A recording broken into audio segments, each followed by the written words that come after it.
tu es prêt? Est-ce que tu es prête?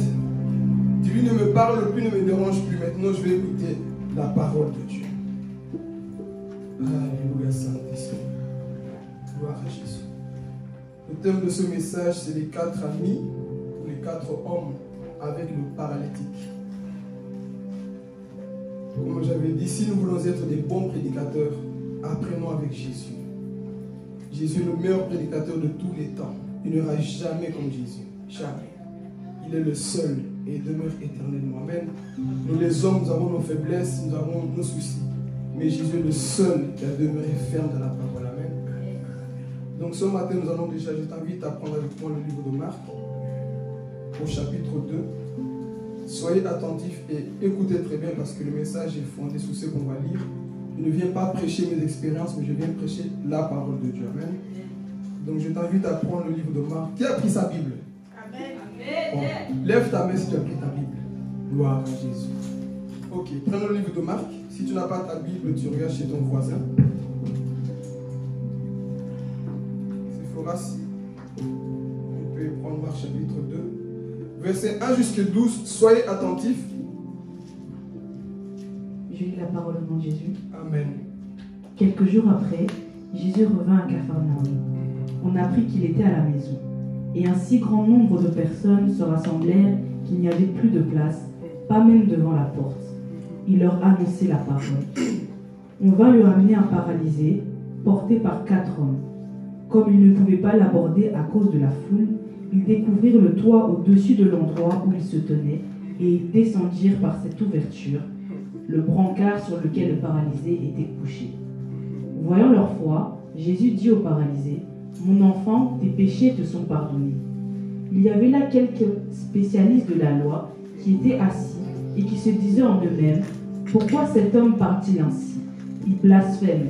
Qui peut pardonner les péchés si ce n'est Dieu seul ?» Jésus sut aussitôt dans son esprit qu'ils raisonnaient ainsi en eux-mêmes, et il leur dit, « Pourquoi raisonnez-vous ainsi dans vos cœurs? Qu'est-ce qui est le plus facile à dire au paralysé? Tes péchés sont pardonnés, ou lève-toi, prends ton brancard et marche.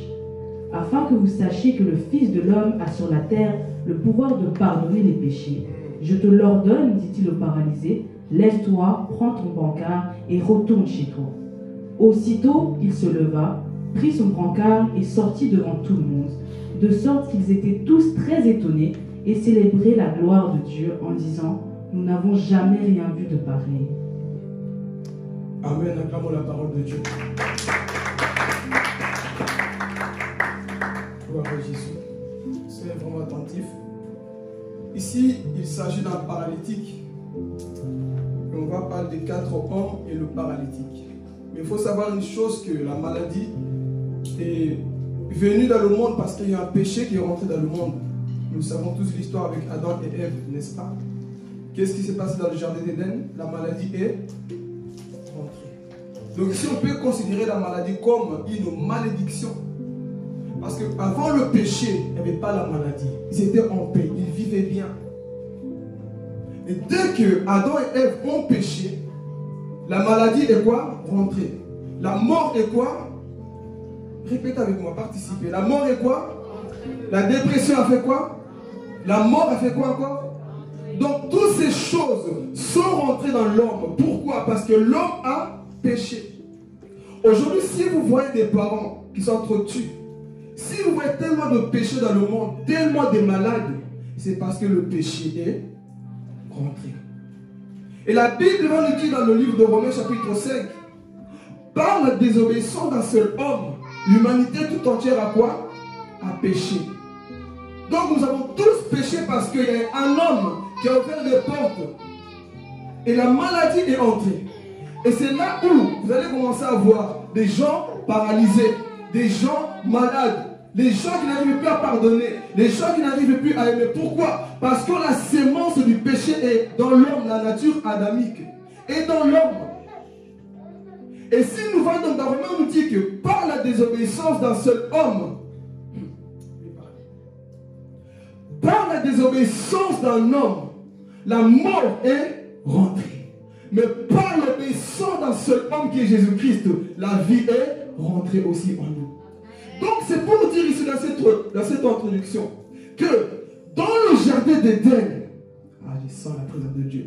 Dans le jardin d'Éden, la mort est venue. Les familles ont été divisées. Les paralytiques ont été confirmés. La mort était là dans le jardin d'Éden. Mais dans le jardin de Gethsémane, là où Jésus a prié, que sa sueur c'était comme du sang, les familles étaient quoi? Réconciliées. Quelqu'un n'a pas compris. Dans le jardin de Gethsémane, Jésus est en train de gémir. Il voyait les paralytiques. Est-ce que c'est moi qui va mourir pour ces personnes?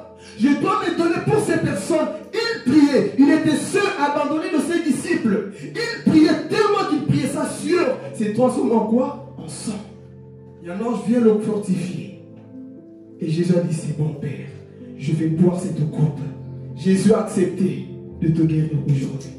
Jésus a accepté de te sanctifier aujourd'hui. Jésus a accepté de payer le prix pour toi et moi. Donc, toute cette malédiction qu'on a héritée à cause d'Adam, le dernier Adam qui est Jésus-Christ, est venu sur la croix dire, Père, tout est accompli. Je signe à partir d'aujourd'hui, Romains chapitre 8, verset 1, peut s'accomplir. Il n'y a plus de condamnation à ceux qui sont en Jésus-Christ. C'est lui qui est en Jésus. Il n'y a plus de condamnation. Parce que nous étions tous condamnés dans le péché, dans le mal. Et la Bible va nous dire qu'il n'y a plus de condamnation à celui qui est en Jésus. Satan avait sa main sur toi, mais je donne une réponse à quelqu'un. Lorsque tu te répands, Satan retire sa main de toi. Est-ce que quelqu'un a compris? Tu étais condamné dès le début et Satan avait imposé sa main sur toi. Mais le jour que tu as dit, Père, je te demande pardon, j'abandonne le péché, Satan n'a pas le choix de laisser ta vie. Pourquoi? Parce que c'est lui qui se répand et glorifié devant le Seigneur et Satan ôte sa main. Alléluia. C'est pas une bonne nouvelle ça. Une bonne nouvelle. Et ici alors, nous voyons que tout ça nous avons hérité à cause de qui? Adam. Mais Jésus est venu dans ce monde. Il s'est fait chair pour accomplir sa mission. Donc ici nous voyons que nous étions tous paralysés, malades quelque part. Et viens rentrer dans le message maintenant. La Bible va nous dire qu'il y avait un homme ici qui avait cette paralysie. Un homme qui était contaminé par ce péché. Parce que, analysez une chose, la majorité des maladies que nous avons, c'est à cause du péché. Donc cet homme est couché, paralysé, et il entend que Jésus est dans sa propre ville. Oh, Jésus est dans sa propre ville, mais il n'a pas le courage d'aller vers Jésus. Il n'a pas de force. Pourquoi? Parce qu'il est paralysé. J'ai envie d'aller, tout le monde me dit que Jésus, c'est lui qu'on avait annoncé dans Ésaïe, cet homme sur la terre. C'est lui qui sanctifie, c'est lui qui pardonne. Mais je suis dans mon cas, je ne peux pas marcher. Je vois les autres courir pour aller dans la maison. Là, il y avait Jésus. Mais moi, je suis limité. Et la Bible va nous dire, il y a 4 hommes qui est en train de chanter. Il guérit les malades, il ressuscite les morts. Il est puissant pour changer. Hey! Les hommes sont en train de marcher. Et ils voient le paralytique. Mais qu'est-ce que tu fais ici? On est en retard. Qu'est-ce qu'ils vont faire? Ils vont prendre le paralytique. Vaut mieux arriver en retard parce que tu as évangélisé un paralytique. Vaut mieux arriver en retard parce que tu as gagné une âme. On ne vient pas à l'église les mains vides. Viens avec des paralytiques. Viens avec ton mari. Viens avec ta femme, tes enfants, les personnes qui sont paralysées à la maison. Qui n'ont pas le courage de se relever pour aller dans la Jésus. Cet homme était couché. On voit ces 4 hommes qui le voient. Messieurs, qu'est-ce qu'il faut faire? Et ici, je dis à quelqu'un, les vrais amis sont ceux qui vous amènent vers Jésus. Je vais parler. Les vrais amis sont ceux qui vous voient dans votre faiblesse. Ils ne vous critiquent pas, mais ils voient votre état. Moi, je n'ai pas la capacité, mais je connais un homme qui remplit la maison qui te parle. Il s'appelle Jésus-Christ. Viens avec nous. On va à l'église. Mais cet homme, Jésus va te guérir. C'est lui qu'Esaïe a annoncé. Il va te prendre. Allez, prenez cet homme-là. Ça, c'est des vraies amitiés. Le vrai ami ne t'amène pas au carré. Le vrai ami ne t'amène pas au point de lui. Le véritable ami ne t'amène pas dans le péché, mais vers Jésus. Alléluia.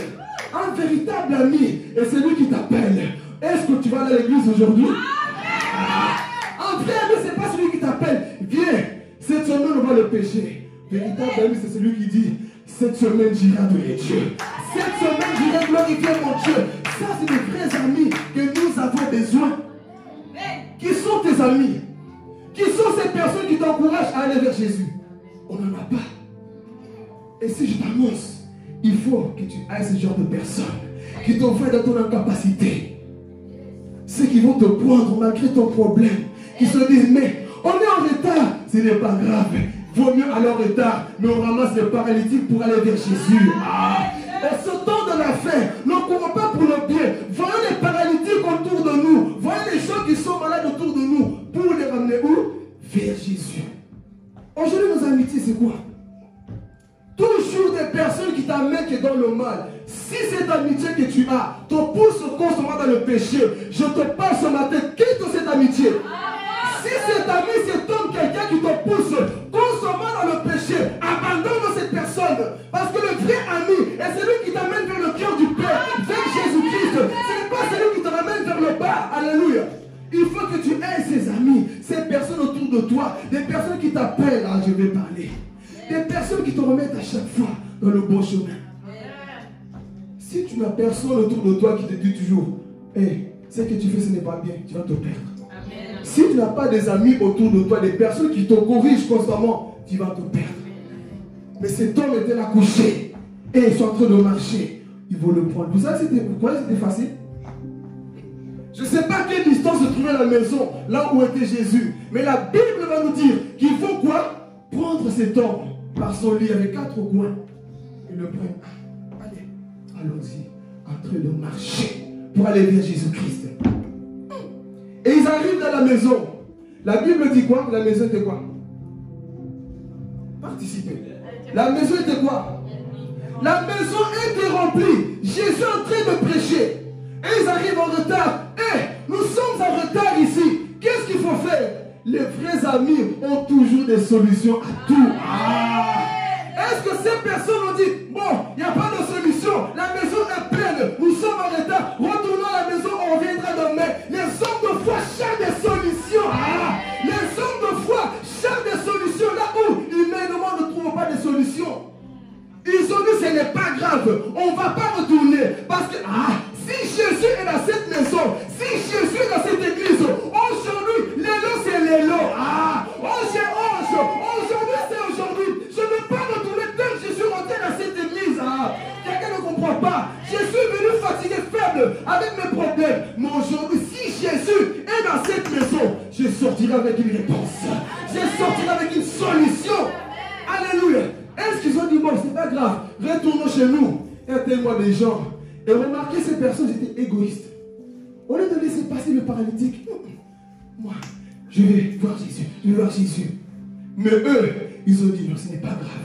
Il ne faut pas que la faute t'empêche de recevoir ton miracle. Il ne faut pas que la faute t'empêche de recevoir ce que Dieu veut faire dans ta vie. Combien de personnes aujourd'hui se découragent? Non, parce qu'à l'église, il n'y a plus de place. Je vais parler. À l'église, il n'y a plus de place. À l'église, il n'y a pas de souci. Mais celui qui est violent va trouver une place. Celui qui est violent va se battre pour être là où il y a Jésus. Mais les frères, qu'est-ce qu'il faut dire? Bon, il n'y a pas de place. Moi, allez, moi, je rentre chez moi. Mais celui qui est violent va chercher tous les moyens pour être là où il y a Jésus. Ne retourne jamais les mains vides. Si tu sais que Jésus est là, si tu sais que Jésus est là, bats-toi pour que cet homme te touche. Alléluia. Ils étaient là. Ce que j'aime, c'est leur foi. Ils pouvaient dire, écoute, c'est bon, on t'a ramené, débrouille-toi. Mais ils avaient la foi. Ils vont chercher une solution. Imaginez-vous, ils devaient monter avec cet homme. C'était difficile, n'est-ce pas? Comment est-ce qu'on va faire pour monter jusque-là? Il faut que nous ayons ce genre de personnes dans nos vies. Des amis, des personnes qui sont toujours là pour nous donner des idées. Qui sont toujours là pour nous encourager, pour savoir comment est-ce que nous allons arriver là où il y a Jésus. On attend sa voix, il prêche, mais nous on veut le voir, alléluia. Pendant que d'autres, je sens la présence de Dieu. Pendant que d'autres étaient dehors, et ils ont dit, moi je vais voir Jésus. Est-ce que quelqu'un me comprend? Pendant que d'autres sont au dehors, toi tu dis, moi je veux Jésus. Moi je veux voir la présence de Dieu. Alléluia. Ils n'ont pas que nous sommes comme ça dans la vie chrétienne. Quand tu vois que les choses ne vont pas, qu'est-ce qu'on fait? Ah, je retourne dans le monde, hein.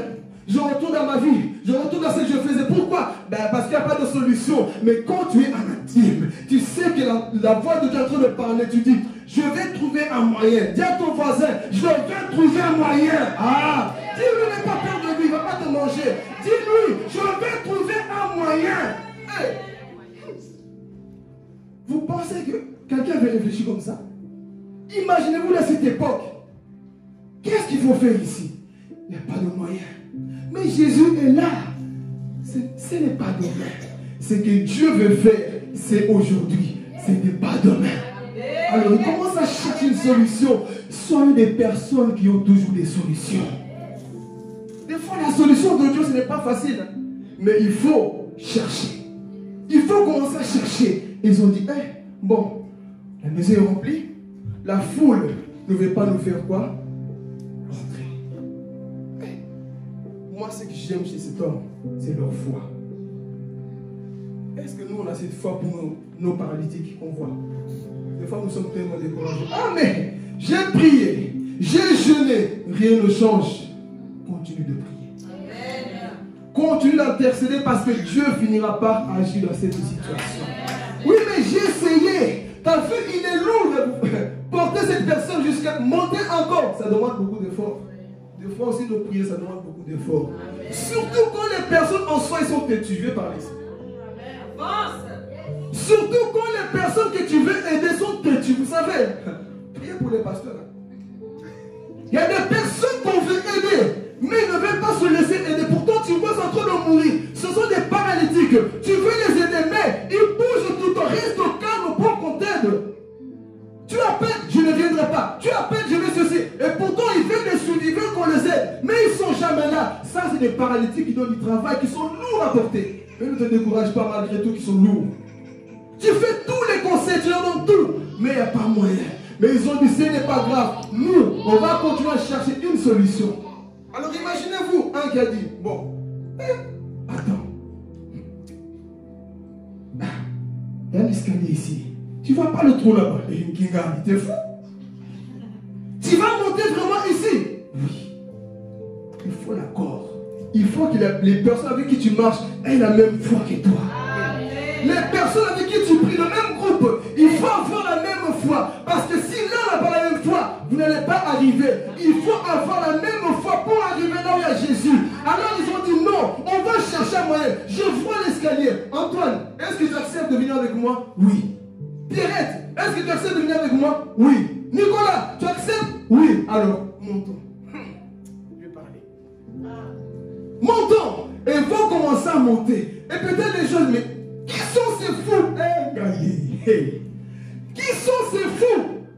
La vie chrétienne, c'est une vie de folie. Hey. La vie chrétienne, c'est pas une vie. Hey, je ne suis pas venu prêcher aux gens de mort. Non. Je suis venu prêcher aux gens qui sont fous dans la foi. Les personnes qui prennent des risques. Là où personne n'ose. Alléluia. Là où personne n'ose avancer. Toi, tu oses. Alléluia. Ose aussi que personne n'a jamais osé. Tu auras ce que personne n'a jamais eu. Alléluia. Si tu mets ta foi, mon frère, ma soeur, tu verras le résultat. Ils sont dit, je n'ai jamais vu quelqu'un monter pour aller vers Jésus. Mais on sera les premiers dans l'histoire. On va monter pour arriver là où il y a Jésus-Christ de Nazareth. Alléluia. Et il faut monter. Ça demande beaucoup d'efforts. Et j'imagine les gens là-bas. C'est quoi? Il y a un voleur ici ou quoi? Jésus dans l'esprit savait très bien qui venait. Amen. Dis avec moi, Jésus sait. Qui sont ces fous? Des fois, les gens vont vous critiquer. Les gens vont vous critiquer. Ils vont vous juger par rapport à votre façon de faire. Mais, Jésus, mais si toi tu sais le pourquoi tu montes, si tu sais le pourquoi tu persévères comme ça, ne laisse personne sur ton chemin t'empêcher d'arriver à Jésus. Si tu sais où tu vas, mon frère, ma soeur, ne laisse aucune situation t'empêcher de descendre là où il y a Jésus. Ils vont te dire, mon frère, tu es fou. Je suis fou de Jésus. Amen. Ma soeur, tu es folle. Qu'est-ce que tu fais? Je sais le pourquoi je le fais. Ne me dérange pas. Amen. Des fois, il faut dire ça aux gens. Même des fois, c'est dans la famille, ton propre mari, ta propre femme, les gens dans ta famille. Qu'est-ce que tu fais? Je sais où je vais. Amen. Qu'est-ce que tu fais? Je sais ce que je fais. Tu comprends? Jésus, j'ai vu le Seigneur. Tu comprendras plus tard. Tu comprendras plus tard. Il y a des choix que nous prenons au début. Les gens jamais ne comprennent pas. Mais lorsque tu vas arriver à comprendre, en fait, tu voulais descendre vers Jésus. Je comprends. Tu es un modèle pour moi. Un vrai chrétien prend des risques. Mais des chrétiens peureux aujourd'hui. Si on ose, tu vas te casser les dents.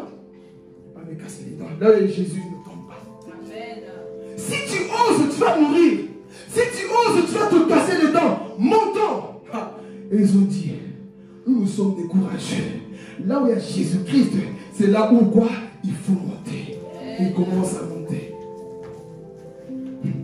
Imaginez-vous le courage. Messieurs, vous voulez vraiment aller monter et descendre ici? Oui. Ils étaient déterminés. Dis avec moi, détermination. Lorsque tu es déterminé dans ta voie, personne ne peut arrêter ce que tu fais. Les gens qui abandonnent la vie chrétienne, ils n'ont pas de but. Ils n'ont pas de but. Mais quand tu sais que moi c'est Jésus que... Quand tu sais que moi c'est Jésus que je vois, personne ne va t'écarter. Tu vas continuer à avancer malgré tout. Et ils ont dit, nous, on va aller vers Jésus. Et j'imagine les gens. Les chrétiens d'aujourd'hui. Pourquoi il crie comme ça? Pourquoi il parle comme ça? Pourquoi il fait comme ça? Ici, je vais parler. Pourquoi il fait comme ça? La vie chrétienne, chacun fait comme il veut. Et comment le Saint-Esprit le dirige, comment le Saint-Esprit le guide. Donc ne contrôle pas mon cri, mais contrôle plutôt ton cœur chrétien pour le Seigneur. Ne contrôle pas ma façon de faire, mais contrôle plutôt ta façon que tu fais mal. Alléluia. Ils ne se sont pas découragés. Et j'ai compris une chose dans la vie. Dans la Bible, lorsqu'on voit, chaque personne qui recevait quelque chose de la part de Dieu faisait des folies. Je vous demande dans la Bible. Ces hommes, ils ont fait quoi? Ils sont quoi? Ils sont montés. Vous dormez. Ils sont montés, n'est-ce pas? Quand tu veux quelque chose de la part de Dieu, tu vas faire des folies, mon frère, ma soeur. Pourquoi? Parce que ces hommes sont montés. Sachez est monté. Sachez est monté sur un arbre pour voir Jésus. Donc ta foi va te pousser à faire des folies. Là où les hommes ne vont pas comprendre. Alléluia. Bartimée a crié, fille de David, aie pitié de moi. Il a reçu son miracle. Les 10 lépreux, Jésus de Nazareth. La femme à la peine de sang va se mettre par terre pour toucher Jésus. Donc mon frère, ma soeur, lorsqu'il y a un cri dans ton âme, tu sais comment tu vas aller vers Jésus. Lorsqu'il y a un cri dans ton cœur, tu sauras comment toucher Jésus. Ne laissez pas les gens vous dire tu exagères. J'exagère, mais pour Jésus, c'est pour Jésus que je fais ces choses. Alléluia. Quand tu es déterminé, chacun a son histoire. Il y en a qui vont à rempart, doucement. Il y en a qui crient. Il y en a qui montent sur un arbre. Il y en a qui montent sur le toit.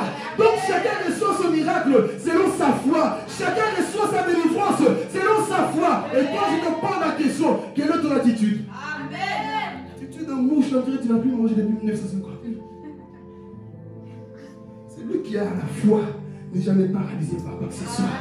Donc on voit que ces hommes, ils ont dit, nous, on va monter. Et ils sont montés. Et commencent à voir Jésus. C'est là. Et imaginez-vous les gens. Jésus. Quelqu'un est en train de voler ici. Non, calmez-vous. La Bible dit quoi? Jésus a vu quoi? Non, d'abord, il a vu quoi?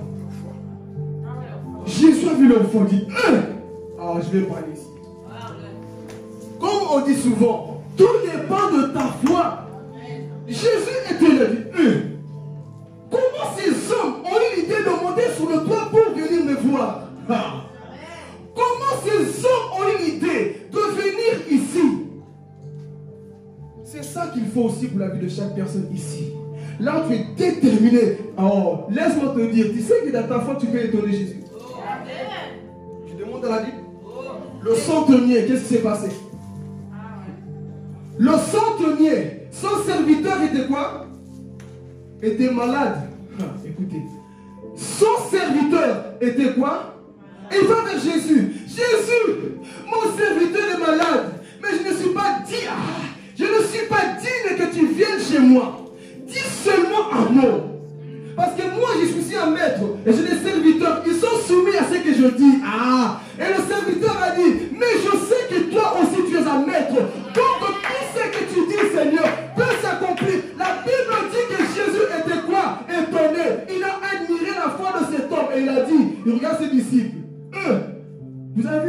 cet homme, jamais en Israël, j'ai vu une grande foi chez cet homme.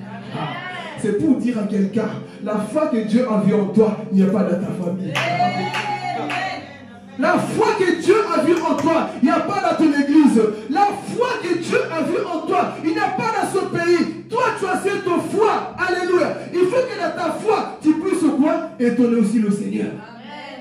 Mais nous, non, on fait toujours que les gens nous poussent, les gens nous fassent faire des choses. Non, ta propre foi peut te sauver. Ta propre foi peut te pousser à aller vers ta destinée. Mais on ne le comprend pas. Mais ces hommes, ils ont une grande foi. Et ils ont dit, nous, on va aller descendre. Et Jésus commence à les voir descendre. Waouh! Avec moi, waouh! Imagine que tu fais une action là où Jésus dit, waouh! Tu as su venir là où j'étais. La foi paye. Amen. Et il commence à descendre le lit. Waouh! Quelle grande foi! Et l'homme descend vers Jésus. Qui est là? Qui était dans cette maison? Les scribes. Ils ne manquent pas. Ces gens m'énervent. Les pharisiens. Vous savez, c'est lui qui a rendu les choses, qui a rendu le ministère de Jésus compliqué. Ce n'est pas Satan. Les pharisiens, les scribes. Toujours lorsque Jésus faisait quelque chose, ils étaient contre. Quelqu'un est guéri, ils ne sont pas contents. Quelqu'un est libéré, ils ne sont pas contents. Alors Jésus voit cet homme, et je vais parler ici. Jésus voit cet homme, il ne dit pas directement, tu es guéri, ta foi t'a guéri. Tes péchés quoi?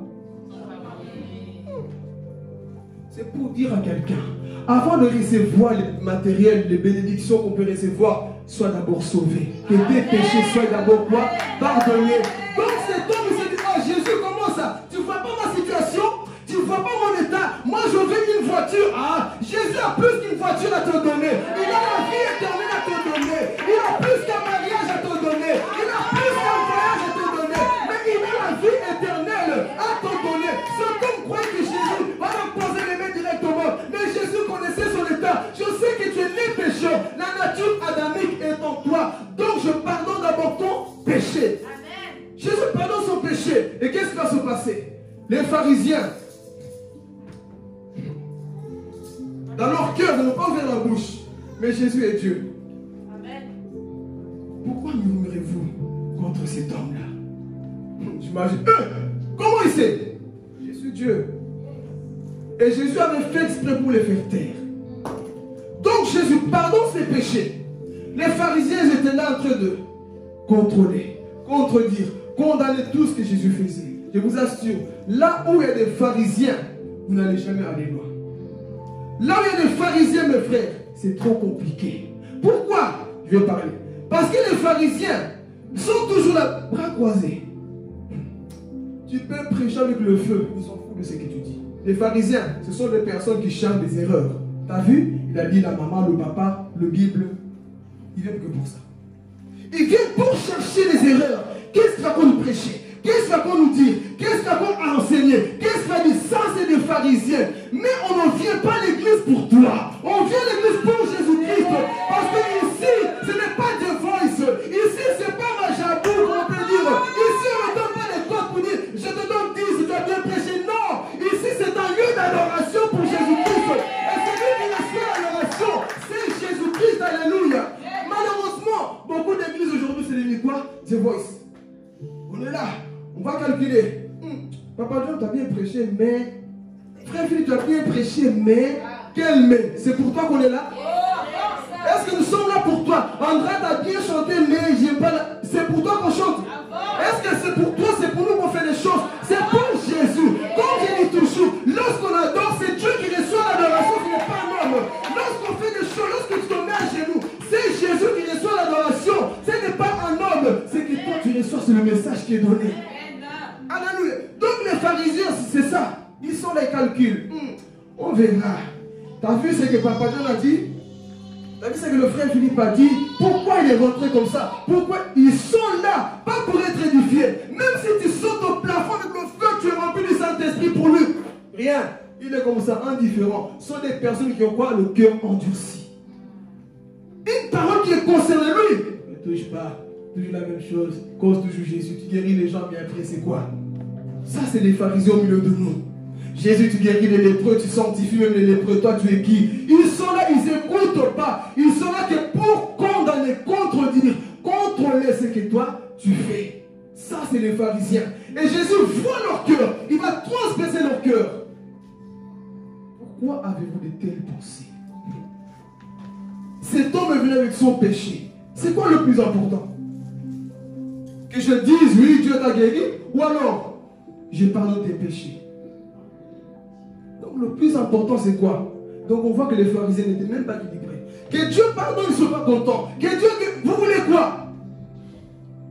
Vous voulez quoi dans la vie? Qu'on prêche avec le feu, vous n'êtes pas content. Qu'on prêche sans feu, vous n'êtes pas content. Vous voulez quoi? Qu'est-ce que les pharisiens cherchent dans nos églises? Ils sont juste là pour dire, t'as vu ce qu'il a prêché? Moi, ça c'est des pharisiens. Ils sont là que pour ça, vous mettez des notes. Je donne 5 sur 10 au Papa Dieu, 2 sur 10 au frère Philippe, ce qu'il a prêché. Des juristes de nos églises. Beaucoup de juristes aujourd'hui. Ils sont assis dans les côtes, ils notent autour. Et c'est ça leur but, des pharisiens. Mais Jésus, pour les confondre, il a dit, sachez une chose, que le Fils de l'homme a même le pouvoir de pardonner les péchés. Hey, mais qui es-tu? Jésus, c'est lui qui a été annoncé, Dieu incarné. Moi, j'ai le pouvoir de pardonner le péché. Pourquoi? Parce que dans la loi des Hébreux, des Juifs, seul Dieu pouvait pardonner les péchés. Donc ils ont vu que Jésus est un simple homme. Ah, je vais parler. Mais Jésus n'était pas simple homme. Vous jouez avec Jésus. Jésus n'est pas simple homme. Jésus n'est pas un Mohamed. Jésus n'est pas Pierre, Jean, Philippe. Non, il est Dieu. Il est celui qui ôte le péché du monde, l'agneau de Dieu. Et un jour, qu'est-ce qui s'est passé? Les pharisiens étaient là. Jésus, toi tu n'as même pas 30 ans. Tu dis que tu es plus grand que Moïse. Mais ils ne savaient pas que cet homme c'était Dieu. Parce qu'il dit dans Jean 8 chapitre 58, avant qu'Abraham fût, je suis.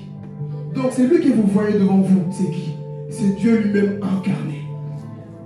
Ils étaient confondus. Mais qui est cet homme qui peut même pardonner les péchés? Et dès que Jésus a ouvert la bouche, ton péché est pardonné. Maintenant, prends ton lit. Et la Bible dit que la foule était dans l'étonnement. Et il pardonne les péchés, il guérit, c'est notre bonne nouvelle, Jésus-Christ. Et c'est lui qui devait venir pour nous guérir. Alors, qu'est-ce qui va se passer ensuite? Ah, Jésus lui parlait. Qu'est-ce qui va se passer? L'homme est rentré où? Il est rentré où quand il est arrivé là avec Jésus? Il était sur le toit, il est rentré par le toit, n'est-ce pas? Mais il est sorti où? Est-ce que quelqu'un comprend? Tu es venu, papa de petit cas, ça c'est. Moi on se comprend, mais laisse d'abord, ça c'est pour les grands. Non, c'est papa de se comprend ce langage-là. Donc il est venu sur le toit, mais il va sortir. Ah Jésus. Il va sortir par la porte. La Bible dit dans Jean chapitre 10, ceux qui rentrent par la fenêtre sont des voleurs, mais c'est lui qui rentre, qui sort par la porte, et c'est lui qui j'ai appelé. Donc en soi, tu es venu par la fenêtre, voleur, méchant, voleuse, tu es en punique, mais tu, ah Jésus, mais tu sors par moi qui est la porte. Quand ton péché est resté, je te sanctifie, alléluia. Tu es rentré dans cette église peut-être par la fenêtre aussi. Tu es venu avec ton péché. Manque de pardon, incrédulité, tu ne crois rien. Mais après avoir écouté cette parole, tu dis Seigneur, tu m'as sanctifié et tu sors par la porte. Et la Bible dit que tout le monde le voyait. Oh, lorsque Dieu te libère, tout le monde voit le changement. Ah, lorsque Dieu te guérit, on voit le changement. Arrêtez de mentir. Arrêtez de mentir. Non, je vais parler ici. Arrêtez de mentir. Dieu m'a changé, mais tu es toujours à la bouteille de whisky. Qui t'a changé? Tu es toujours par la fenêtre. Viens parler Jésus. Non, Dieu m'a changé, mais tu n'arrives pas à lâcher la cigarette. Dieu ne t'a pas sauvé. Tu es toujours là, tu es sorti encore par la fenêtre. C'est quoi cet évangile? Les gens qui disent qu'ils ont changé. J'ai rencontré Jésus. Quel Jésus? Ça, c'est un Jésus que tu as rencontré, pas Jésus. Tu as rencontré Jésus. La façon de t'habiller, c'est toujours la même. Tu es rentré par la fenêtre. Tu es toujours sorti par la fenêtre. Non, je crois en Dieu, mais vos églises, tu es toujours par la fenêtre. Parce que c'est lui qui croit, entre par la porte, sort par la porte qui est Jésus-Christ. Et on voit le changement. Arrêtez cette hypocrisie. Je viens à l'église, mais ce n'est pas parce que je ne viens pas à l'église que je ne crée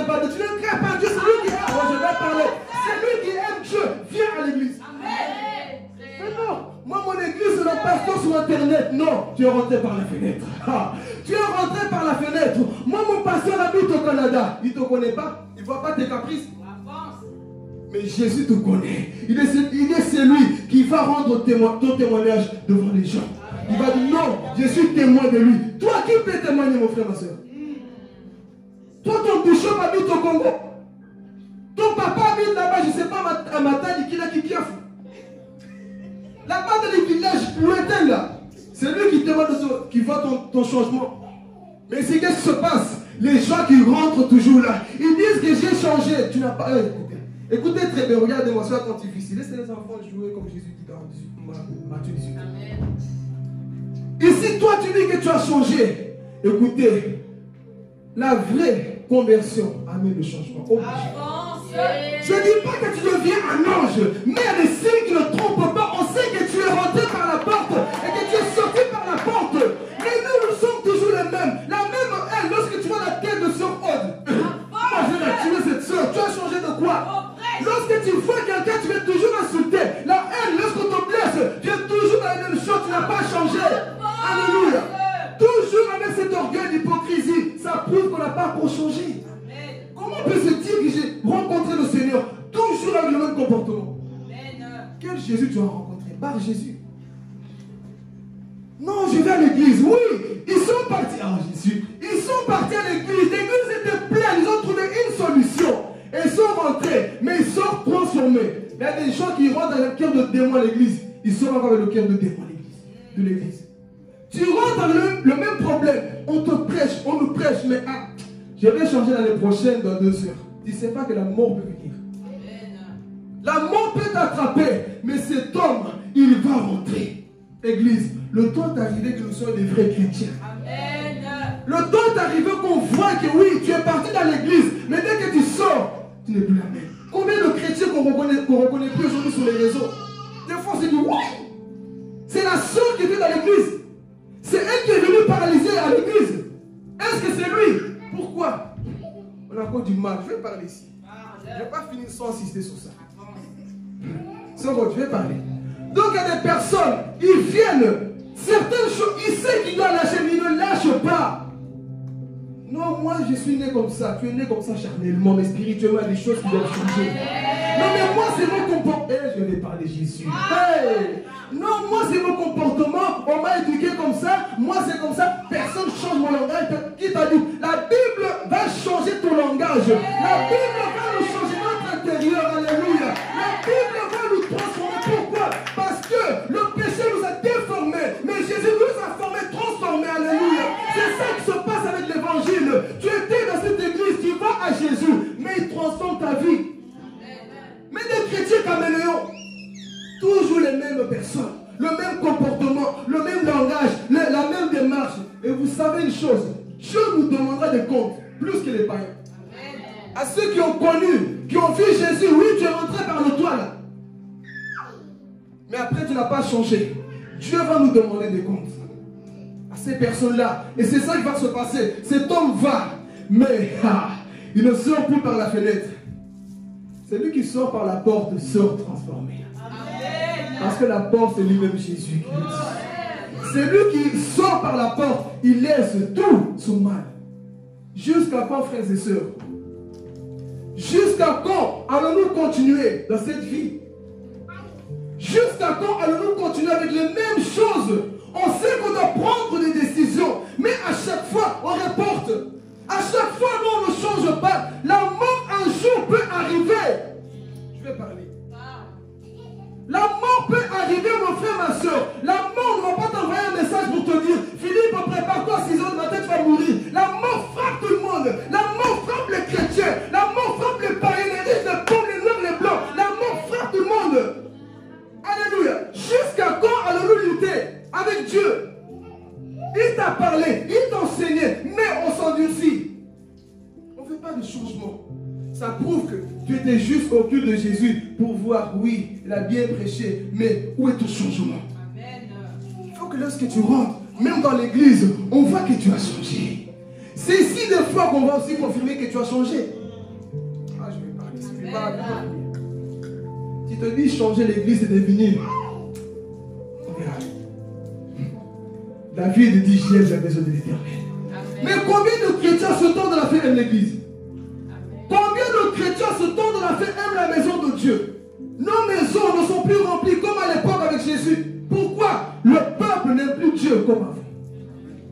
On n'aime pas Dieu. Oui, j'aime Dieu, mais l'église, c'est de temps en temps. Est-ce que tu vas au travail de temps en temps? Est-ce que tu vas au travail de temps en temps? Ici, c'est plus que le travail. Ah, Jésus. Ici, c'est plus que le travail. Mais du fait que tu vois, fais du mois 2000 euros, fais du mois 3000 euros. Là, tu t'intéresses. Mais si fin de l'année, c'est pas seulement le salaire, l'éternité que tu vas recevoir avec Jésus. Donc, on travaille l'éternité. C'est ça le plus important. Combien de personnes aujourd'hui?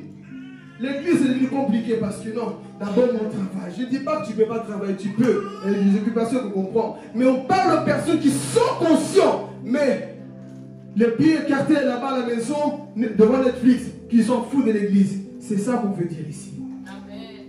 Des personnes qui ne veulent plus rien savoir. Des personnes qui disent oui, on est parti en culte de Jésus, mais qui sortent encore par le toit. Celui qui sort par le toit n'est pas transformé. Celui qui sort par le toit n'est pas formé, transformé.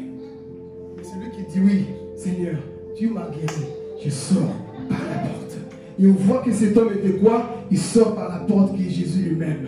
Il est rentré avec le problème, mais il ne sort plus. Église, est-ce qu'on peut être de ce type de personne? Tu es venu avec le cœur lourd.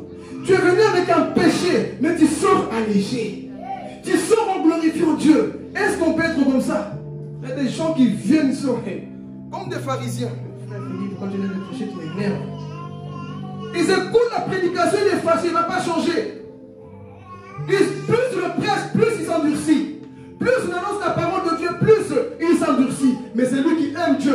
Plus tu prêches, plus il veut changer. Ah Jésus. Plus tu le prêches, plus il veut le changement. Amen. Donc on voit cet homme. Il va vers Jésus. Jésus va parler devant tout le monde. Oui, c'est ta foi qui t'a guéri. Ta foi t'a sauvé. Et il dit quoi? Prends ton lit et... Le lit ici, comme j'avais déjà dit, peut symboliser quoi si on se rappelle? C'est pas la vie. Non, le lit c'est... Ton témoignage. Ton témoignage. Où est le témoignage des chrétiens aujourd'hui? Où est le témoignage? Avant, j'étais impudique. Avant, j'avais des trucs, ma soeur. Où sont les témoignages? C'est toujours, oui, Dieu, je vis ceci, ça, c'est des témoignages. Non, les témoignages qui vont fortifier les gens. Avant, j'étais une sorcière. Dieu m'a libéré. Avant, j'étais impudique. C'est ça le lit, le témoignage. Avant, j'étais colérique. Avant, j'ai haïssé les gens. J'étais accro à la pornographie. Oh, je vais parler. J'étais cette personne qui insultait les gens. Où est ton témoignage? Celui qui n'a pas de témoignage n'a pas encore changé. Celui qui n'a pas encore de témoignage est toujours dans les mêmes choses. Pourquoi? Parce que s'il témoigne, il sait, il y a des gens qui te connaissent. Hein. Si tu vois témoigner, il y a eu des gens, il ne faut pas citer le nom. Ils ont témoigné. Mais les gens qui leur connaissaient disent, ils témoignent pour témoigner. Nous, on connaît. Et aujourd'hui, ils sont où? Donc ici, je vais dire une chose. Ne te presse jamais de témoigner quand tu sais que tu n'as pas encore changé. Parce que on veut témoigner comme ça, ma clame, j'ai bien parlé, ok. Mais est-ce que tu as changé? Où est notre témoignage? Où sont ces témoignages? On peut dire, waouh, frère Philippe, avant, oui, on parle de toi. Il y a des gens qui me disent des fois, hé, toi, quand on entend parler de toi, on sait que tu avais une option de vol. Toi, si tu rentrais dans les maisons, les choses disparaissaient. C'est mon témoignage. Amen. Mais nous, où sont nos témoignages? Et des fois, on a tellement honte de parler de nous. C'est vrai. L'homme, des fois, a du mal à parler de lui-même, de ses défauts. Amen. Mais un homme spirituel est celui qui s'est dit, j'étais comme ça. Amen. Pas celui qui cache à chaque fois qu'il veut être parfait devant tout le monde. Non, à un moment donné, il dit non, j'avais la haine contre toi. C'était mon témoignage. Amen. Où est celui que tu vas porter devant les gens pour dire, des fois on ne prêche pas, des fois on ne parle pas, mais ton témoignage enseigne mieux. On voit eux. C'est eux qui traînent au carré, matin, midi, soir. Aujourd'hui, c'est Alléluia. Aujourd'hui, dignes-tu l'agneau de Dieu. Aujourd'hui, prêche l'évangile. Où sont nos témoignages aujourd'hui?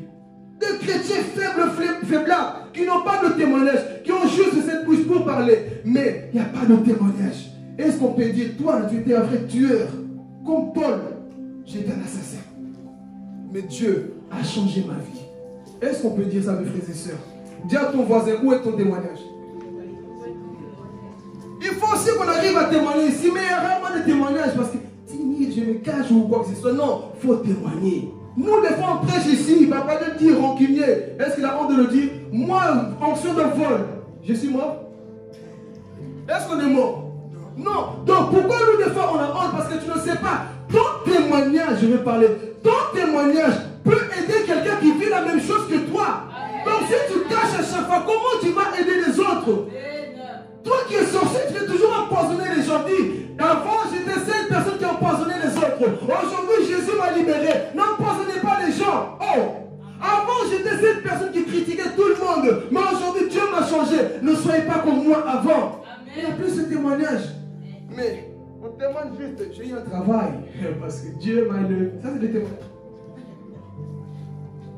Ça, c'est des témoignages. J'ai eu un poste élevé. Je suis chef d'une entreprise. Donc, j'ai des millions. Dieu m'a élevé. Satan t'a élevé.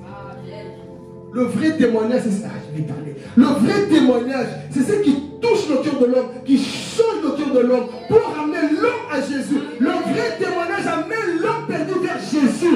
Le vrai témoignage, je répète, amène l'homme perdu vers Jésus. Mais le témoignage là, Jésus m'a élevé, j'ai une voiture, c'est bien, on ne dit pas que c'est mauvais, mais ça amène qui vers Jésus? Au contraire, ça tire à cause de moi, je suis riche comme toi, moi, je veux de l'argent comme toi, c'est tout. Mais quand tu dis que Dieu m'a changé dans un tel point, il peut dire, hey, c'est carnal, Dieu l'a changé dans ça. C'est que c'est possible pour moi. Parce que je ne suis pas un robot. Si Dieu m'a changé dans ce point, il peut le faire aussi avec toi. Il y a beaucoup de chrétiens, comme je dis. Il y a beaucoup de professeurs, moins d'élèves. Tout le monde veut enseigner. Tout le monde veut parler, mais sans témoignage. Où est ton témoignage? Voilà pourquoi je dis aux gens, avant d'écouter quelqu'un sur Internet pour poursuivre, suis d'abord son témoignage. Où est-ce qu'il a commencé? C'est quoi sa vie? Mais bêtement, parce qu'il crache du feu quand il parle, je le suis. Où est son témoignage? Il faut d'abord le témoignage. Même Jésus, il fallait le témoignage. Mais nous, il n'y a pas de témoignage. Amen. Et cet homme, il prend son lit, il commence à marcher. Pourquoi? Il fallait le témoignage. Et Jésus nous dit quoi à la fin? Va où? Quand on lit, vous dormez. Hein? Jésus à la fin lui a dit, tu es guéri. Maintenant, va où? Va chez toi où? À la maison. Va seulement chez toi. À la maison. Quand Dieu te guérit, il faut aussi que ta maison soit témoin de ce que Jésus a fait. Mais il y a des personnes, ils vont à l'église, mais à la maison, c'est des témoins. À la maison, le mari souffre, la femme souffre. Langage qui n'a pas changé. Toi là, tu vas voir. Langage qui traite tout le temps. Est-ce qu'on a changé vraiment? Jésus a dit, va dans ta maison pour qu'on voit que tu as vraiment changé. Mais nous, est-ce que nos familles peuvent témoigner? Non, je vais prier. Non, Dieu ceci. Non. Écoute, avant que ta famille dise que tu pries vraiment, il faut qu'ils voient que tu intègres aussi dans la maison. Ne faites pas la même erreur, je vais témoigner pour moi. Ne faites pas la même erreur que moi. J'étais tellement zélé que je voyais toute ma famille comme des démons. Moi c'est l'église, moi c'est l'église. À un moment donné, écoute-toi dès que j'agis de trop. J'avais oublié l'équilibre. C'est plus tard qu'ils ont compris que ce gars a vraiment un bagage, il a un changement. Mais au début, j'étais quoi? Tout le temps ceci. Église, non, il faut l'équilibre. Vous avez moi, il faut l'équilibre. Il faut équilibrer parce que si tu es tout le temps église, moi de toi, je préfère ne pas suivre ce Dieu-là parce que tu es tout le temps là-bas. Non, moi je ne veux pas. Donc il faut ces témoignages aussi dans nos maisons, dans nos familles. Quand tu vas chez toi, que les gens disent oui, tu as vraiment changé. Je vois avant, quand tu rentrais, les gens se cachaient parce que papa est rentré, maman est rentrée. Mais lorsque je te vois, tu es humble. Ah, je vais parler. Lorsque te vois, tu es doux. Lorsque tu parles, on sent la douceur en toi. Lorsque tu parles, je sais que à toi, vraiment, tu as quelqu'un qui a rencontré Jésus. Beaucoup de mamans ici, je ne vais pas parler pour nos mamans. Non, maman. Les mamans de l'extérieur, ils veulent, Seigneur, change mon mari. Seigneur, change mon mari. Mais regarde quand il parle à son mari. Yo, viens ici. Comment ton mari va changer? La Bible dit c'est la douceur de la femme qui ramène son homme à Christ. Mais aujourd'hui, les femmes qui parlent comme des lions. Yo, je ne fais pas le foufou, tu fais toi-même le foufou, tu crois quoi? Tu n'as pas changé, n'a pas encore changé. Alléluia. La douceur doit attirer les hommes qui sont durs à Christ.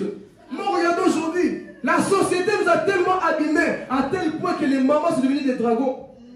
Une maman qui prend son mari comme ça. Une maman qui prend son mari. Toi, tu veux quoi? Et tu crois que cet homme va suivre Jésus? Il va dire quoi? Donc c'est ça que vous enseignez dans vos églises. Il faut cette douceur. Lorsque tu parles, que ton mari dise non, je n'ai pas le choix. Lorsqu'il est en colère, qu'il voit non, tu as vraiment changé. Écoutez les femmes, aujourd'hui c'est votre jour. Lorsqu'une femme est remplie du Saint-Esprit, il sait ramener son homme à Christ. Écoutez, lorsqu'on échoue, c'est parce qu'on n'applique pas la parole de Dieu, point barre. Lorsqu'on applique la parole de Dieu, même les hommes les plus durs vont venir à Christ. Non, tu vois ce qu'il a fait, ce qu'il a dit, ce qu'il a fait, tu commences à même, aujourd'hui, tu n'auras pas mon corps, aujourd'hui, tu ne manges pas, aujourd'hui, tu n'auras pas ceci, donc tu t'en fâches. Comment veux-tu ramener ce temps perdu à Christ? C'est lorsque tu utilises cette douceur que l'homme va dire, je suis mauvais, mais la douceur que cette femme dégage m'oblige à me convertir. On prie, mais il faut aussi agir par des actes. Alléluia. Il faut agir par des actes. Arrêtons de parler de... Bon, je ne dis pas pour nous. On va parler aussi pour les hommes. Donc les femmes, arrêtons de crier sur les hommes.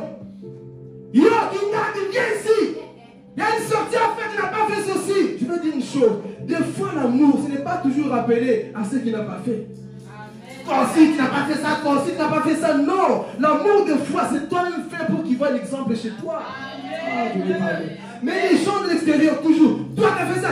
Toi, écoute, à force de dire toi, il va te fuir. Amen. Pourquoi il y a tellement de divorces dans le monde? Même, c'est rentré dans le Seigneur, c'est triste à dire. On est censé montrer l'exemple.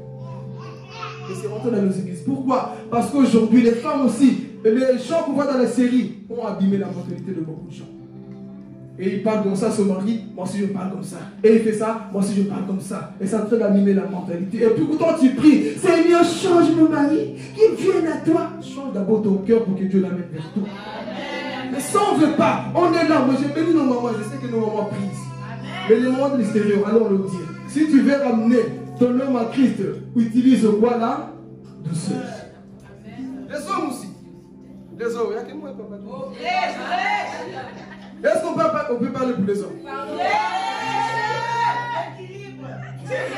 va équilibrer. Parce qu'après, sinon, on va mettre la pile après. Donc, pour les hommes aussi, c'est vrai, Jésus t'a guéri, tu étais dans l'église. Mais est-ce que nous sommes de ces personnes qui sont doux avec nos femmes? Comme je dis toujours, Dieu m'a délivré aussi de ça. Parce que vous savez, il y a certaines choses que nous, des fois, on parle, non, c'est rien, c'est pas mal. Mais je vais dire à quelqu'un, lorsque nous sommes mariés, on ne doit plus se comporter comme des célibataires. Les hommes disent Amen. Amen. Lorsque nous sommes mariés, on ne doit plus se... Bon, ça, je laisserai à Papa Dieu, c'est lui qui était champion de sa course de jument. C'est lui qui était champion de ça.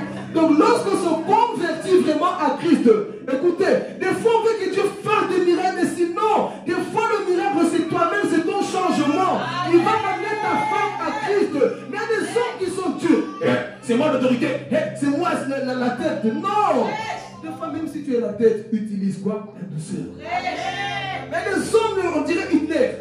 Yo, dictature, tout ça. Non. Soyons aussi humbles pour amener nos enfants, les choses, nos femmes, pardon, dans le Seigneur. Mais qu'est-ce qu'on fait? Non, parce que je suis là. Parce que moi, mon père m'a éduqué comme ça. Ton père, oh, je vais parler. Ton père, c'est ton père. Mais le Père Céleste ne t'a pas appris à prendre soin de sa fille comme ça. Le Père Céleste a mis en toi l'amour pour ta femme. Alléluia. Le Père Céleste a mis des bonnes choses en toi pour que tu puisses prendre soin de ces personnes.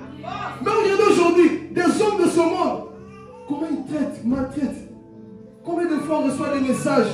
Je veux le divorce par telle personne parce que mon mari fait ceci. C'est ça le monde actuel. Et pourtant se disent que non, Jésus m'a changé. Quel Jésus a changé? Quand Jésus change, on voit le témoignage. On voit que tu viens de l'église. On sent même la présence de Dieu en toi. Amen. Mais regarde les hommes d'aujourd'hui. Tellement durs de caractère. Non, parce que moi, je vais parler ici. Parce que moi, quand j'étais petit, mon père m'a traité comme ça. Ton père t'a traité comme ça. Mon père m'a fait ceci. Donc, moi aussi j'ai fait comme ça, comme mon père. Non, fais pas comme ton père. Les blessures de ton père, c'est ses blessures. Ne donne pas ces blessures-là à la personne avec qui tu dois être. Amen. Malheureusement aujourd'hui, non, moi dans ma famille, mon père, tout le monde est comme ça. Non, même s'il était blessé, lui, c'est lui qui a été blessé. Mais toi, Dieu va remplir ton cœur d'amour. Parce que je sais une chose, le seul blessé qui ne blessera jamais les gens, c'est Jésus. Le seul blessé qu'on a blessé à la croix, qui ne blessera jamais son épouse, c'est Jésus. Donc mon modèle, ce n'est pas mon père. Mon modèle, ce n'est pas les gens du monde. Mon modèle, c'est Jésus. Jésus ne va jamais blesser l'église. Jésus ne va jamais blesser l'église. Alléluia. Si nous comprenons ça, vous allez voir comment le monde va nous envier. Moi, aujourd'hui, c'est l'église qui envie le monde. Et pourtant, nous avons le dépôt en nous. Et nous nous comportons comme si ce Dieu n'existe pas. Mais on voit ici, frères et sœurs, pour terminer, cet homme rentre chez lui avec son lit. Imaginez-vous s'il était colérique. Imaginez-vous s'il avait signé, parce qu'aujourd'hui, la majorité des gens, c'est ça, les papas surtout. Ils vont signer les accords chez le diable. Ils vont signer des pactes pour avoir de l'argent. Papa, maman, où tu es, ne fais jamais quoi que ce soit pour t'enrichir dans ce monde. Ne vends jamais ton âme au diable. Ne te sacrifie pas. Soit disant, c'est pour nourrir ma famille. Vous savez combien de gens ils ont fait ces choses? Je vais aller rentrer dans ces loges pour nourrir ma famille. Quelle que soit la pauvreté qui est dans ta famille, ne signe jamais chez le diable. Quel que soit ce que tu peux vivre. Imaginez-vous cet homme.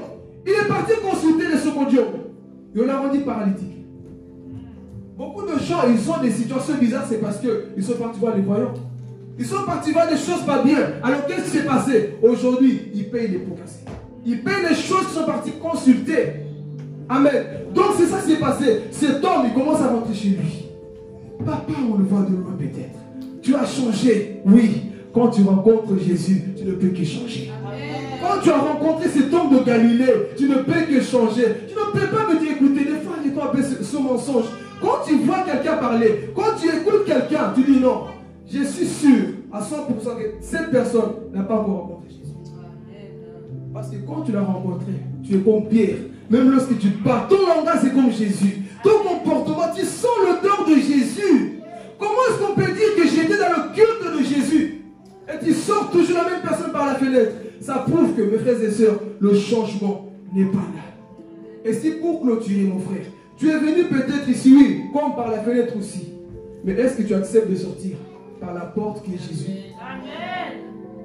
Tu es venu avec ton cracas, quelque chose dans ton cœur. Écoutez, des fois, à un moment donné, on va commencer à s'énerver. On va prendre des chicottes. Parce qu'il y a des choses basiques qu'on prêche. Des fois, on les répète. Mais qu'est-ce qui se passe des fois dans nos têtes? Certaines choses qu'on fait, exemple ici. Des fois, on sait l'église mercredi. Le mercredi, on sait qu'on doit venir à l'église. Sauf ceux qui travaillent. Même moi, des fois, je travaille, ça m'arrive d'être même en retard. Mais ceux qui n'ont rien, ils sont où la semaine? Et tu vas me dire que tu as Jésus. Quand tu ne viens pas, tu fais quoi? Est-ce que le Saint-Esprit en toi ne te parle pas, ne te dit rien? Beaucoup de personnes peuvent être à l'aise devant une série. Et pourtant, ils savent c'est le temps du culte. Et encore, je vais parler. Le direct, tu sais qu'il y a le direct. Il y a un direct qui est plus important, Netflix. Il y a un direct qui est plus important, quelqu'un d'autre. Ta propre église. Comment tu peux me dire que tu as rencontré Jésus si tu bafoues les choses de ta propre église? Amen. Comment tu peux me dire que tu as rencontré Jésus si on ne voit pas ces fruits-là en toi? Alléluia. Le temps est arrivé, église, qu'on arrête à chaque fois, qu'on nous répète, qu'on nous répète, qu'on nous répète à chaque fois les petites choses. Il y a des choses, c'est pour les nouveaux. Mais toi, tu es cocobar. Tu as quel âge en Christ? 20 ans. Faut un peu ton âge. Tu as quel âge en Christ? Non, on doit parler. Tu as quel âge dans le Seigneur? 20 ans, 50 ans, mais toujours au même endroit. Non, il y a quelque chose qui ne va pas. Il faut toujours qu'on nous dise, l'église c'est tel jour, ne fais pas ceci, ne dis pas ceci. Non, ça prouve qu'on n'a pas encore vraiment rencontré cet homme-là. Parce que quand tu le rencontres, tu me donnes mon témoignage? J'ai mon témoignage pour terminer. C'est là que j'ai compris. On dirait qu'il y a des personnes que Dieu a programmé vraiment, que son jour, le jour qui va se convertir, il m'appartient aussi. Il y a des personnes qu'on voit dans le monde, on dit, mais lui il me manque quoi? Il a tout, mais il manque quoi? Parce que le jour qu'ils se donnent, ils sont intègres. Et je vous assure, sans orgueil, depuis que j'ai accepté Jésus, jamais, je vous assure, Dieu est témoin, et l'enfer est témoin, jamais j'ai eu cette pensée de dire, je vais dans le monde. Jamais. Jamais j'ai eu cette pensée de dire, l'église aussi. Non. Mais combien de personnes l'église a un problème? Depuis que je suis suis dans le Seigneur. Beaucoup vont dire, viens encore et tu verras. On va dire pareil quand j'ai commencé. Aujourd'hui, nous sommes là. Attends, tu verras avec le temps. Tu vois, nous, on a commencé avant toi. Hey. J'ai rencontré des cocobas comme ça, papa. Des cocobas qui m'ont dit, on était là avant toi, tu vas voir, tu vas aussi te décourager. Mais aujourd'hui, nous sommes là parce que nous savons où nous allons. Hey, je vais parler. Mon frère, quand tu sais la réalité de l'enfer, quand tu sais la réalité du ciel, mon frère, il y a des choses que tu ne te permettras plus de faire. Il y a des choses que tu ne vas plus bafouer. Pourquoi? Parce que tu sais où tu vas. Je me suis condamné les gens. Mais comment tu fais? Nous, on n'arrive pas. Écoutez, non, des fois, c'est question du cœur. C'est juste question du cœur. Tu aimes Dieu ou tu n'aimes pas Dieu. Point barre. Comment se fait-il qu'il y a des personnes qui arrivent à être concentrées à l'église, mais d'autres sur le téléphone, d'autres sur les réseaux, mais quelqu'un qui écoute sérieusement? On n'a pas le même cœur, c'est tout. On n'a pas le même cœur pour Dieu. Toi, tu viens à l'église, tu es toujours déconcentré. Et depuis que tu suis le Seigneur, je ne sais pas, il y a même des chrétiens, ils ne sont pas sûrs de leur marche. Ils ne savent pas si demain ils vont tomber ou pas. Un chrétien est sûr de ne pas tomber. Allez. Un chrétien est sûr de ne pas tomber. Parce qu'il sait qu'il suit Jésus-Christ. Mais combien de chrétiens aujourd'hui, il faut toujours tout faire. Il faut venir à l'église. Il faut faire ceci. Je vous assure, quand je me suis converti, j'étais tellement zélé, même la famille, bon, c'est un zèle. Bon, ça va quand même aller loin. Mais c'est un bon zèle en même temps. Pourquoi? Parce que moi, je voyais que Jésus. Hey, voyez le Jésus là, je voyais que Jésus que toi, Jésus que toi. Et ça a mis en moi la pensée de ne plus jamais voir dans le monde. Parce que là, je sais, même si beaucoup disent, le monde ça bouge, hein, le monde c'est beau. Toi qui es beau, la vie éternelle est plus beau que le monde. Donc j'ai abandonné cette vie du passé pour suivre celui qui a changé ma vie, Jésus-Christ. Alléluia. Alors malheureusement, beaucoup de chrétiens, pour eux, le monde me manque. Tu sais comment tu peux attraper ce genre de chrétiens? Quand ils aiment souvent les choses qui ressemblent un peu au monde, tu vois que le monde te manque. Petit à petit, tu commences à grignoter le monde. Le monde te manque. Tu commences à grignoter. Ah, tu vois ce zouk là, me rappelle un peu, bon, on peut danser, puis Dieu, le monde le manque. Viens que moi, le monde le manque. Ces genre de personnes qui dansent à payer de musique du monde, à un moment donné, ils retournent dans le Seigneur, le monde le manque. Voilà pourquoi les personnes, des fois, qui aiment trop les soirées. Et aujourd'hui, c'est une soirée chrétienne. C'est des personnes qui ne boivent de nuit des morts. Ils veulent remplacer les soirées par des veillées. Ils veulent remplacer ces choses-là du monde par des veillées. En soi, des fois, ils n'aiment pas la veillée. Ils veulent juste être là. Ah oui, il y a des personnes, le monde les manque. Mais c'est lui qui aime Dieu. C'est lui qui aime Dieu. C'est le ciel qui le manque. Ce n'est pas le monde qui le manque. Un jour, j'étais dans ma prière. Je dis, Seigneur, le ciel me manque. Et j'ai senti la joie. J'ai senti le Saint-Esprit en moi. Pourquoi? Parce que je cherchais les choses en haut, mon frère, ma soeur. C'est le ciel qui me manque. Ce n'est pas le monde. C'est lui qui aime Dieu. Le monde ne l'intéresse plus. Et c'est ça que Jésus a dit à cet homme. Va chez toi. Qu'on voit ce changement, qu'on voit que la sœur Aude a changé, qu'on voit Elvira, c'est plus la même. Lorsqu'on voit Mickey, ce n'est plus la même personne. Ah, je ne suis plus la même personne. J'ai toujours le même teint noir foncé comme moi, mais je n'ai plus le même cœur. Oui, mais tu es toujours la même personne, oui, mais je ne suis plus la même personne intérieurement. Avant, quand tu parlais, quand tu arrivais devant une personne qui te dit, toi, là, maintenant, tu t'es fâché. Mais quand tu arrives, non, on ne fait pas comme ça. Je t'aime, hein? Gloire à Dieu.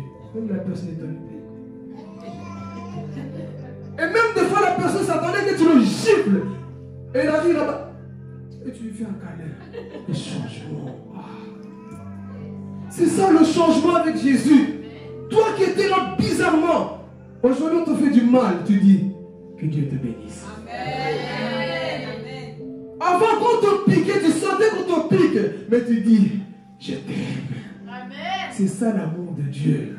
Quand il te change, il faut qu'on voit le changement. Pas seulement le changement de la prédication dans les chants, mais même dans le caractère. Il faut qu'on... Ah Jésus, il faut qu'on dise que non. Toi tu es vraiment sorti par la porte. Je connais des chrétiens, mais toi tu es vraiment chrétien. Parce que des chrétiens qui font honte à Jésus, après un culte, la preuve en eux, après ce culte, beaucoup, ah, il a dit des bêtises, moi, il va dans la vie, il m'énerve. Mais des personnes qui rentrent, Seigneur, c'est vrai, je me suis peut-être trouvé dans un point, je désire le changement. Mais des chrétiens, jusqu'au jour, mon frère, ma soeur, tu meurs dans la route. Pourquoi? Parce que Dieu voulait te parler ce jour-là, mais on ne veut toujours pas changer. Et pour terminer, si on voit cet homme, pour clôturer, Jésus lui dit, prends ton lit.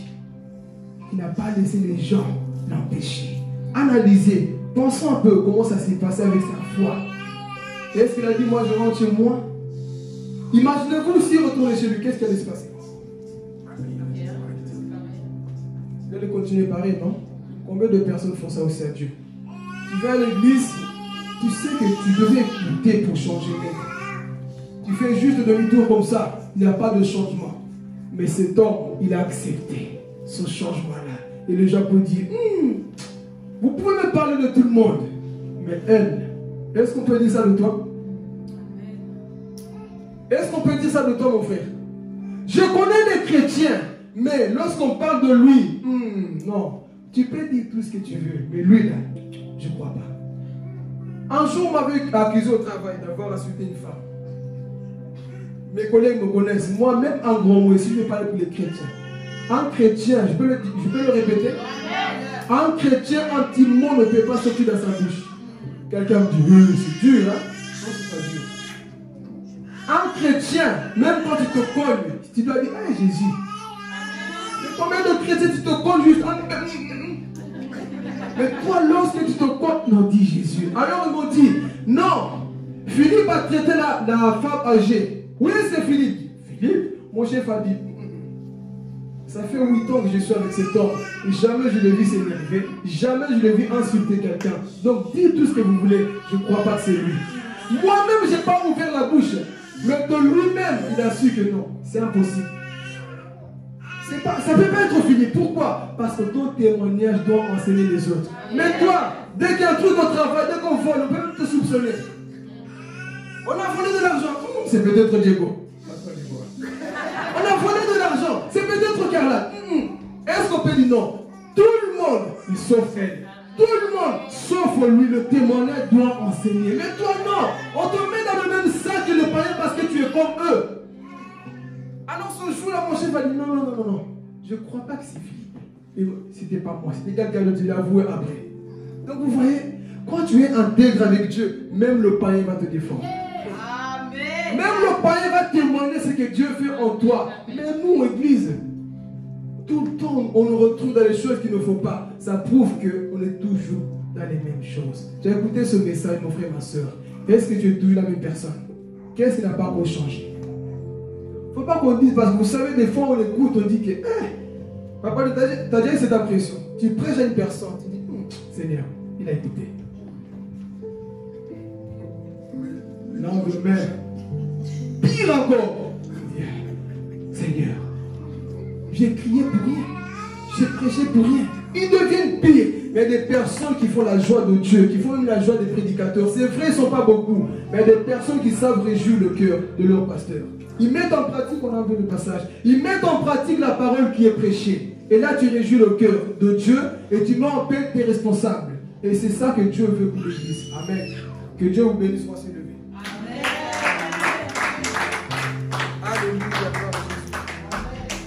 Là où Dieu t'a parlé, mon frère, ma soeur, tu vas aussi prier. Il ne faut pas que nous soyons toujours les mêmes personnes à qui on doit rappeler les mêmes choses.